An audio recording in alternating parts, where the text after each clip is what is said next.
Bismillahirrahmanirrahim. Assalamualaikum warahmatullahi wabarakatuh. Salam sejahtera bagi kita semua. Perkenalkan, nama saya Ageng Septarini, SST BDN MKM. Saya seorang dosen yang berhome base di program studi kebidanan, program sarjana terapan, Fakultas Vokasi, Universitas Indonesia Maju. Sebagai dosen, saya telah menerapkan Tridharma Perguruan Tinggi, yaitu terdiri dari pengajaran, penelitian, dan pengabdian masyarakat. Dalam kesempatan kali ini, saya akan memaparkan salah satu mata kuliah yang saya ampu, yaitu asuhan kebidanan pada masa persalinan dan bayi baru lahir. Mata kuliah ini merupakan mata kuliah wajib di program studi kebidanan berada pada semester genap atau semester 4 dengan bobot SKS 6 SKS yang terdiri dari 4 SKS praktik dan 2 SKS teori. Pada mata kuliah ini, mahasiswa belajar tentang konsep dasar persalinan dan konsep transisi intrauterin ke ekstrauterin pada bayi baru lahir, perubahan fisiologis dan psikologis pada proses persalinan, faktor-faktor yang mempengaruhi proses persalinan, kebutuhan dasar asuhan persalinan dan bayi baru lahir, penyulit atau komplikasi persalinan dan bayi baru lahir, serta pengisian, partograf, dan pendokumentasian asuhan kebidanan. Pada sistem pengajaran, saya menerapkan aspek delivery, interaction, dan assessment yang disingkat DAI. Delivery merupakan bagaimana cara saya menyampaikan materi pembelajaran kepada mahasiswa secara baik dan menarik agar dapat diterima oleh mahasiswa dan dapat membantu mahasiswa dalam belajar mandiri maupun belajar kelompok. Materi yang saya sajikan mengacu terhadap capaian pembelajaran lulusan. Pada mata kuliah asuhan kebidanan pada masa persalinan dan bayi baru lahir ini ada 4 aspek CPL, yaitu aspek sikap, kemudian masuk ke aspek keterampilan umum, kemudian masuk kepada aspek keterampilan khusus.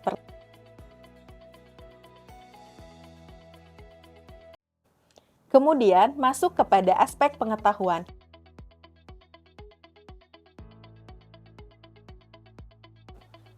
Dari capaian pembelajaran tersebut diturunkan menjadi 14 CPMK. Pertama, mahasiswa mampu menjelaskan serta mengidentifikasi konsep dasar persalinan dan tahapan persalinan. Kedua, mahasiswa mampu menjelaskan serta mengidentifikasi 5 benang merah dalam persalinan. Ketiga, mahasiswa mampu menjelaskan, mengidentifikasi, dan memberikan asuhan pada perubahan fisiologis dan psikologis dalam persalinan. Keempat, mahasiswa mampu menjelaskan, mengidentifikasi faktor-faktor yang mempengaruhi persalinan. Kelima, mahasiswa mampu mengidentifikasi, mendefinisikan, serta memberikan asuhan pada kebutuhan ibu bersalin. Keenam, mahasiswa mampu mengidentifikasi, melakukan komunikasi, dan penerapan aspek sosial budaya. Ketujuh, mahasiswa mampu membuat dokumentasi asuhan persalinan yaitu SWOT dan VARNI.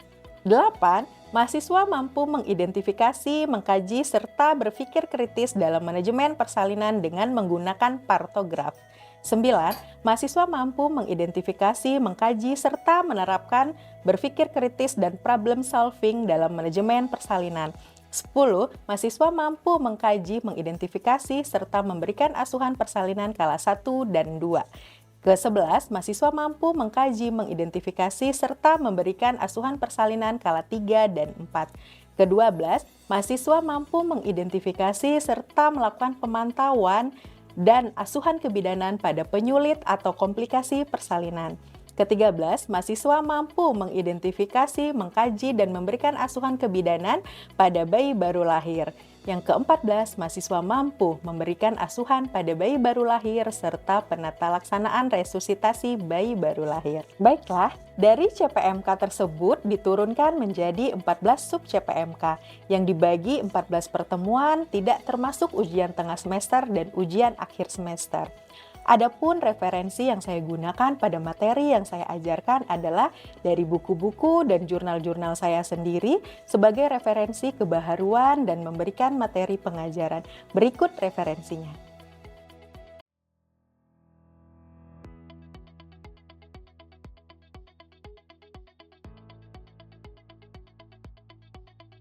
Baiklah, itu tadi aspek delivery yang saya terapkan. Kemudian aspek selanjutnya adalah interaction.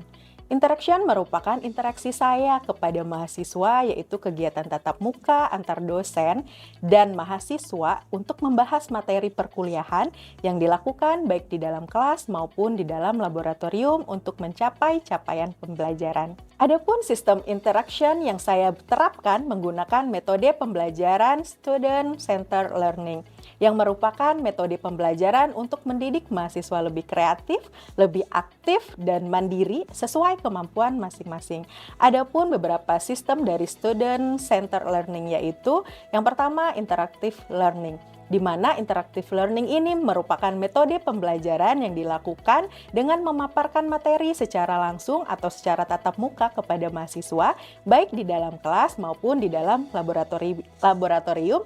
Kemudian saya menyisipkan pertanyaan kepada mahasiswa tersebut. Kemudian yang kedua, small group discussion, di mana metode pembelajaran yang melibatkan antara mahasiswa, kemudian kelompok mahasiswa dan dosen dalam menggali dan menganalisis topik bahasan dari materi yang dibahas. Kemudian yang ketiga adalah simulation and demonstrasi, di mana metode pembelajaran ini dengan simulasi dan demonstrasi yang diberikan kepada mahasiswa agar mahasiswa lebih memahami materi dan bisa melakukan demonstrasi dan simulasi kembali apa yang sudah disampaikan oleh dosen mengajar. Selanjutnya adalah case study atau studi kasus yang merupakan metode pembelajaran agar mahasiswa berpikir kritis dalam upaya menyelesaikan tugas yang diberikan sesuai dengan kasus dan sesuai dengan topik pembahasan. Kemudian dapat ditarik kesimpulan serta memecahkan masalah. Kemudian problem-based learning, yaitu merupakan metode pembelajaran yang berbasis masalah, di mana suatu pendekatan yang di dalamnya terdapat serangkaian pembelajaran yang prosesnya dimulai dari adanya permasalahan, kemudian dipelajari untuk mendapatkan pengetahuan dan keterampilan dari mahasiswa.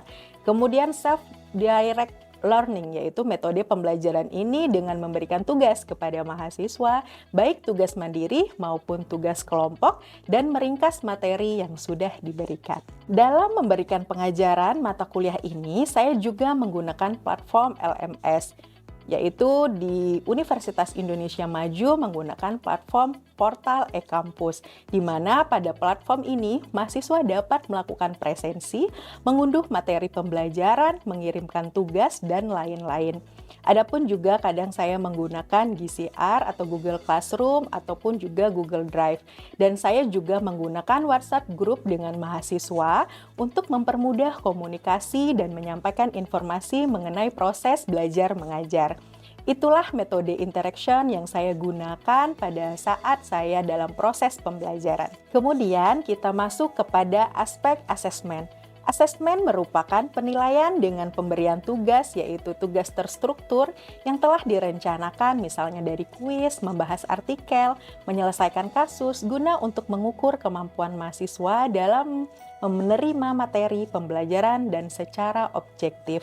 Dalam aspek penilaian ada 6 indikator yang diukur. Yang pertama, absensi dengan bobot skor 5%, UTS 25%, UAS 35%, kuis 10%, tugas mandiri 10%, dan tugas kelompok 15%. Indikator penilaian tersebut saya sampaikan pada saat awal perkuliahan agar mahasiswa mengetahui proses penilaian yang saya lakukan secara transparan dan juga secara objektif. Baiklah, demikian pemaparan 3 aspek yang saya terapkan dalam proses pembelajaran, yaitu delivery, interaction, dan assessment. Selanjutnya saya akan menampilkan proses pembelajaran yang saya lakukan di dalam kelas secara luring atau tatap muka, yaitu pada mata kuliah asuhan kebidanan pada masa persalinan dan bayi baru lahir, yaitu tentang pengisian partograf. Selamat menyaksikan. Wassalamualaikum warahmatullahi wabarakatuh.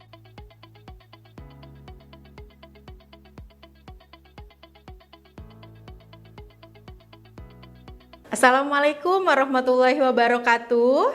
Waalaikumsalam warahmatullahi wabarakatuh. Ya, selamat pagi teman-teman semuanya.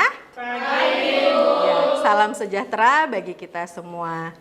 Ya, pada pagi hari yang cerah ini bagaimana kabarnya semuanya? Baik. Alhamdulillah ya, baik semua ya. Hadir semua ya sepertinya hari ini? Iya, Bu. Oke, baik. Ya, pada kesempatan hari ini saya akan masuk kembali mengajar di kelas kalian, yaitu kita lanjutan dari sebelumnya, materi sebelumnya gitu ya. Nah, ini kan kemarin teman-teman sudah ujian tengah semester ya? Ya, sudah. Bagaimana nilainya kemarin untuk UTS-nya? Bagus ya, alhamdulillah berarti teman-teman memahami gitu ya apa yang sudah dosen-dosen sampaikan sehingga nilai UTS-nya bagus-bagus gitu ya. Nah, ini adalah materi setelah UTS gitu ya. Materi setelah UTS yaitu pertemuan ke-8. Kalau misalkan sebelum UTS kan pertemuan ke-7, yang ke-8-nya UTS, tapi ini adalah materi yang ke-8 gitu ya.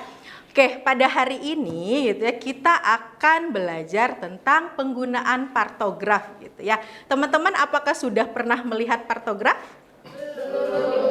Belum ya karena belum dipelajari dan kita akan pelajari hari ini. Oke, siapa yang masih ingat apa saja waktu yang lalu yang pernah kita pelajari?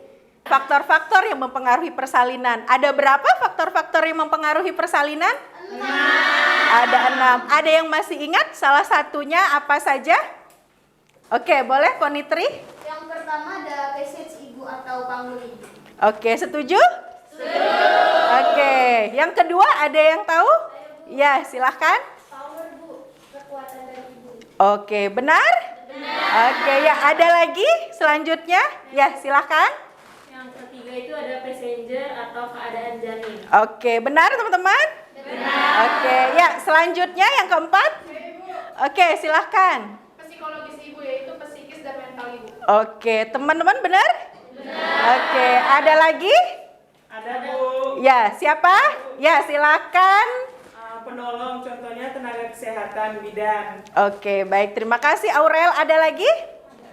Oke, ya. Terakhir ya, berarti yang keenam. Posisi ibu saat bersalin. Kenapa kita harus mengetahui dokumentasi persalinan gitu ya, mengetahui faktor-faktor yang mempengaruhi persalinan karena materi kita pada hari ini adalah penggunaan partograf pada persalinan gitu ya. Nah, sebelumnya masih ingat apa itu persalinan? Masih. Ya.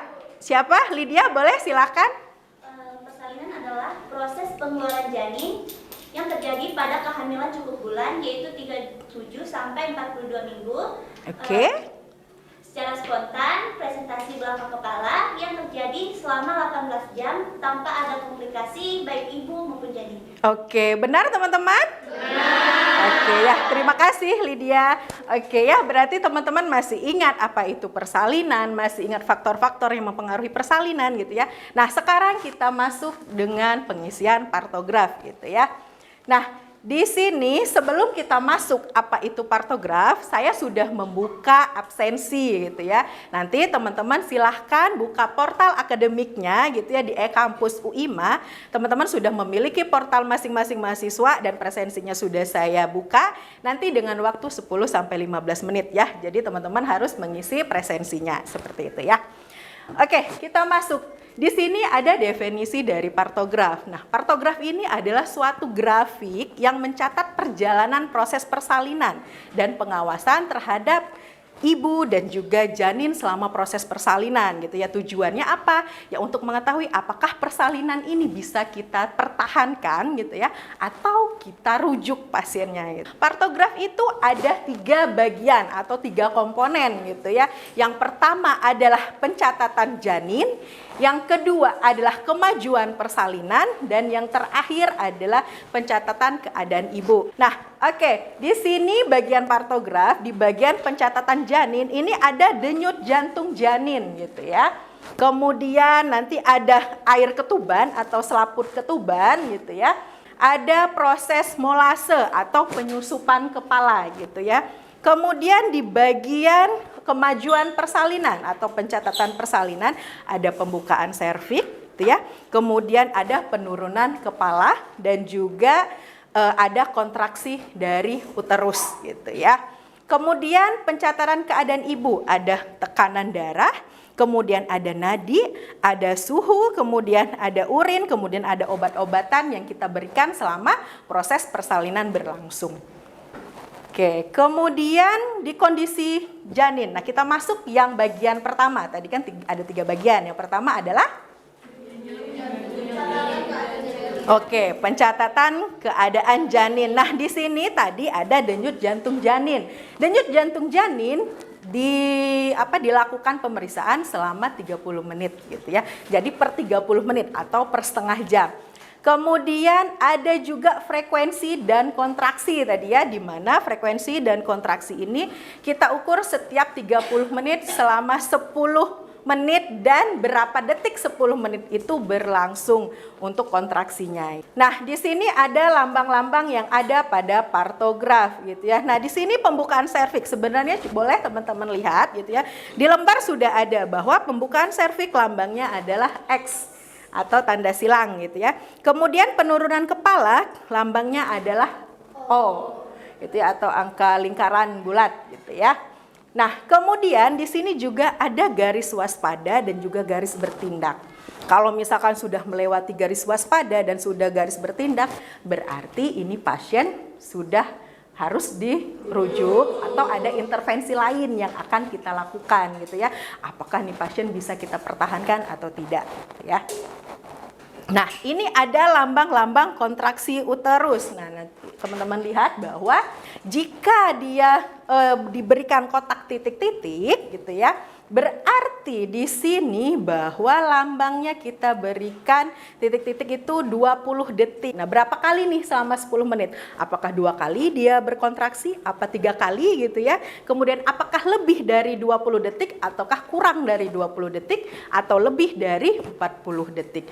Jadi lambangnya seperti ini. Kalau misalkan dia kurang dari 20 detik, nanti di kotak ini gitu ya, gambarnya adalah titik-titik. Nah, nanti kalau misalkan 20 sampai 40 detik, lambangnya arsir. Kemudian kalau misalkan lebih dari 40 detik, gambarnya penuh. Oke, ini sama ya tadi ya. Nah, ini contohnya ya, kalau misalkan 2 kali kurang dari 20 detik, gambarnya titik-titik dan di 2 kotak. Dan seterusnya. Penurunan kepala janin. Nah, penurunan kepala janin ini ada yang namanya teori 5/5 gitu ya. Ada 5/5, yaitu kepala di atas pintu atas panggul atau di atas PAP. Jadi kepala bayi, misalkan ini panggul, ini kepala bayi, dia masih di atas PAP. Jadi kalau misalkan kita melakukan pemeriksaan gitu ya, palpasi, jadi menggunakan teori perlimaan di perut ibu gitu ya, kemudian kepala bayi masih teraba 5 jari nih. Nah, berarti masih 5/5. Nah, kalau satu sedikit gitu ya, ini misalkan dikit, masuk 1 nih, berarti yang tertinggal berapa? 4/5. Kemudian masuk lagi 2, yang tertinggal 3/5. Kalau masuk lagi yang tertinggal 2/5. Kalau masuk lagi 1/5. Nah, 1/5 berarti dia sudah di dasar panggul. Misalkan ini panggul, udah di dasar panggul nih. Oh, berarti kepalanya sudah mau terlihat. Nah, kalau misalkan sudah 0/5, sudah tidak bisa diraba dengan teori perlimaan, berarti kepala bayinya sudah di depan perineum. Ya, berarti sudah mulai kita mau pimpin persalinan gitu ya. Berarti lancar ini partografnya gitu ya. Jadi bisa kita lihat dari penurunan kepala janinnya. Nah, di sini juga ada lambang. Tadi kan kita sudah lambang serviks, kemudian turunnya kepala gitu ya, kemudian kontraksi. Kemudian di sini juga ada lambang untuk air ketuban. Nah, di sini ada keterangannya. Kalau air ketubannya masih utuh, berarti belum pecah, itu lambangnya kita huruf U. Gitu ya. Kalau misalkan ketubannya sudah pecah dan air ketubannya jernih, itu lambangnya J. Kalau misalkan ketubannya sudah pecah dan bercampur dengan mekonium, itu lambangnya M. Kalau misalkan ketubannya pecah dan bercampur darah, itu lambangnya D. Dan kalau ketubannya sudah pecah dan kering, itu lambangnya adalah K. Nah, kemudian juga ada yang namanya molase atau penyusupan ya. Nah, penyusupan ini juga ada lambangnya yang untuk kita menulis. Kalau di sini memang tidak ada keterangannya apa gitu ya. Jadi teman-teman bisa lihat di layar. Nah, di mana di sini kalau misalkan nih tidak ada molase, misalkan kita melakukan pemeriksaan dalam nih, kita melakukan pemeriksaan dalam, kemudian di sutura bayinya itu di sini kan kalau misalnya pemeriksaan dalam ada garis ya, tulang garis seperti celurit gitu.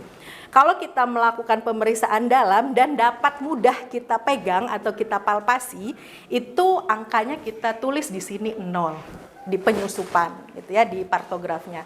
Tapi kalau misalkan ternyata tulang kepala janinnya itu saling bersentuhan, baru bersentuhan nih. Nah, itu berarti 1 nilainya. Tapi kalau misalkan tulang kepalanya saling tumpang tindih, tapi masih bisa nih kita pisahkan. Nah, itu nilainya 2. Tapi kalau misalkan saling tumpang tindih dan sama sekali tidak bisa kita pisahkan, itu berarti nilainya 3 gitu ya.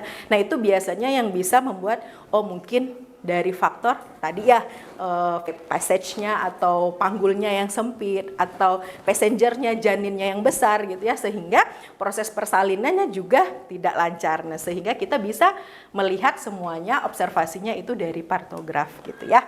Nah, di sini ada lembar registrasi. Nah, di sini kita kalau misalkan mau mengisi partograf gitu ya, itu dimulai dari pembukaan 4. Kalau misalkan nih pembukaan 4 kita masukkan ke dalam partograf, berarti merupakan fase apa?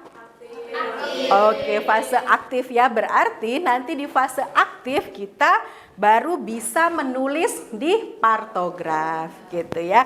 Jadi nanti dilihat nih, walaupun ya urutannya itu adalah janin terlebih dahulu gitu ya, kemudian kemajuan persalinan dan ibu, tapi yang kita lihat adalah dari pembukaannya gitu ya. Kalau misalkan pembukaannya sudah 4 cm, tapi sekarang menurut WHO juga ada yang terbaru gitu ya, kita lihat juga kontraksinya. Apakah kontraksinya sudah baik, sudah bagus, sudah adekuat atau belum gitu ya.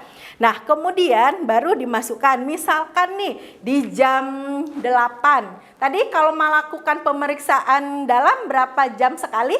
4 jam sekali. Nah, sekarang kita coba di jam berapa ya? Di jam 10 itu pembukaan 5. Nah, berarti garisnya jangan lupa untuk mengisi pembukaan atau tanda silang tadi, itu kita refleksikan ke garis waspada. Ke garis mana? Waspada. Nah, jadi teman-teman lihat, kalau misalkan ini terlalu kecil, lihat di lembar yang sudah diberikan. Nah, ini adalah garis waspada gitu ya. Garis waspadanya sampai ke 10 cm gitu ya. Jadi teman-teman misalkan tadi jam 10 pembukaan 5 cm, kita lihat ini pembukaan 5, kemudian ini adalah garis waspadanya kan. Nah, berarti di sini kita silang. Nah, di jam 10 gitu ya. Nah, kemudian apalagi kalau misalkan kita lihat tadi kan kontraksinya kan. Kontraksinya adekuat atau tidak, bagus atau tidak gitu ya. Nah, nanti juga kita isi, misalkan nih di jam 10, berarti kita mengisinya ke sebelah sana ya. Jangan kembali lagi ke sebelah sininya. Jadi ke garis ke sebelah sananya. Jadi di sini misalkan kontraksinya adalah ternyata pembukaan 5 ini dia sudah 20 kali. Nah, kalau misalkan 20 kali berarti lambangnya arsir. Oke, misalkan 2 kali dalam 20 detik, berarti arsir kotaknya 2 gitu ya. Oke, dan seterusnya.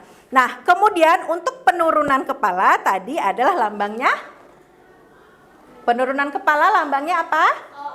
Oke, ya. Nanti untuk penurunan kepala, misalkan nih di pembukaan 5 penurunan kepalanya 3/5. Berarti kalau pembukaannya 3/5 gitu ya, tadi belum masuk panggul, hanya 2 bagian saja yang masuk panggul gitu ya.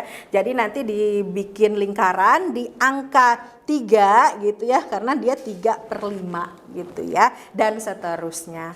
Kemudian kita masuk ke bagian denyut jantung janin tadi setiap 30 menit. Nah, jadi nanti ikuti saja setiap 30 menit gitu ya dengan tanda titik. Misalkan 120, nah nanti setengah jam kemudian berapa? 125 misalkan. Kemudian setengah jam kemudian berapa? 128 misalkan. Terus setengah jam kemudian berapa? 130 dan seterusnya. Nah, nanti baru digaris ya, digaris mengikuti gitu ya. Nah, kemudian kita masuk ke air ketuban. Di air ketuban tadi kalau misalkan nih di jam 10 dia datang, ternyata masih masih utuh. Berarti lambangnya apa? U. Lambangnya U gitu ya. Kemudian penyusupan kepalanya tidak ada, berarti lambangnya 0. Oke ya, berarti untuk lambang, untuk kontraksi, kemudian pembukaan dan juga penurunan kepala dan jantung janin sudah. Kemudian kita masuk ke bagian pencatatan ibunya. Nah, nadi juga kita ukur gitu ya, sesuai dengan jamnya ya. Tadi kan di jam 10. Nanti kemudian 4 jam kemudian misalkan bagian apa saja, suhu gitu tadi kan, tekanan darah. Nah, kalau nadi sama seperti denyut jantung janin setiap 30 menit. Nah, jadi nanti mengikuti saja. Misalkan nadinya 120 gitu ya. Kemudian 70, 80, kalau 120 udah terlalu ini ya. 80 saja, 80, kemudian setengah jam lagi 80 lagi. Kemudian misalkan naik 90 atau mana ini 90. Nah, nanti bisa tinggal di ini aja ya, digariskan. Kemudian kalau tekanan darah nanti ada tanda panahnya. Ini yang mengatakan bahwa tekanan sistol dan diastolnya, atas dan bawahnya gitu ya. Nah, itu tadi yang bagian depan. Nah, sekarang boleh teman-teman lihat di bagian belakang. Bagian belakang itu ada catatan persalinan. Ini nanti menyesuaikan tanggalnya, nama bidan yang menolong gitu ya. Tempat persalinannya, alamat, catatan apakah dirujuk atau tidak. Kalau dirujuk di kala berapa dirujuknya gitu ya. Kemudian kita masuk di kala 1, nanti misalkan apakah partografnya itu melewati garis waspada atau tidak gitu ya. Kemudian ada masalah atau tidak, kemudian penata laksanaannya. Kemudian episiotomi gitu ya, atau robekan jalan lahir. Nah, semuanya berada di bagian kala 2. Oke, selanjutnya di sini juga ada kala 3 gitu ya. Nah, di mana di kala 3 lama kala 3-nya itu berapa menit gitu ya.